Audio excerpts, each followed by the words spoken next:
صلاۃ والسلام علیک رسول اللہ وعلی آلہ وصحبہ یا حبیب اللہ۔ اچھا، ابراہہ جو تھا نا وہ خانہ کعبہ کو گرانے کی نیت سے مکہ پہنچا اپنے پورے قافلے کو لے کر، ہاتھیوں والا، جس کے اندر وہ ہے نا الم تر کیف فعل ربک باصحاب الفیل الم یجعل کیدہم فی تضلیل تضلیل وارسل علیہم طیرا ابابیل ترمیہم بحجارۃ من سجیل فجعلہم کعصف مأکول۔ تو یہ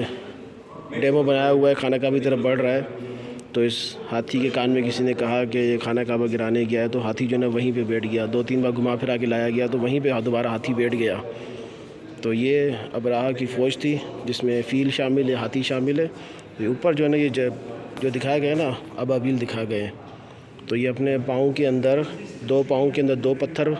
اور ایک چونچ کے اندر پتھر، تو ایک ابابیل ان کے 3 ابراہہ کی فوج کے 2 آدمیوں کو مارتا تھا، یعنی 3 شخص کا قتل کرتا تھا۔ اور حالانکہ چھوٹا سا پتھر ہوگا، ½ سینٹی، یعنی 6 mm ہو گیا، 1 سینٹی کا بھی لے سکتے ہیں پتھر، تو وہ جب اوپر سے چھوڑتے تھے تو نیچے آ کے اس طرح سے لگتا تھا کہ ان کے جسم میں سر سے گھستا تھا پتھر اور ان کے جسم کو پھاڑتے ہوئے زمین میں گھس جاتا تھا، یعنی اتنا پاور سے اللہ پاک نے ان کو پتھروں سے ابابیل ایک چھوٹے سے جانور کے ذریعے پوری فوج کو برباد کر دیا۔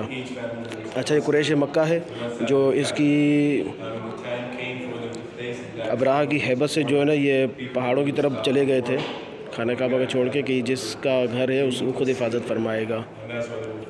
وسلم کے دادا جان کے جو اونٹ تھے نا، وہ اونٹ اس نے کیا کہتے ہیں ابراہہ نے قید کر لیے تھے، تو یہ اپنے اونٹ لے کے آئے تھے اور فرمایا تھا کہ جس کا گھر ہے اللہ اس کی حفاظت خود فرمائے گا، اللہ کا گھر ہے اللہ خود حفاظت فرمائے گا۔ تو یہ اپنے اونٹوں کو اور اپنے لوگوں کو لے کر یہ پہاڑوں کی طرف چلے گئے تھے، اور پھر یہ ابابیل والا سارے معاملات ہوئے یہاں پر۔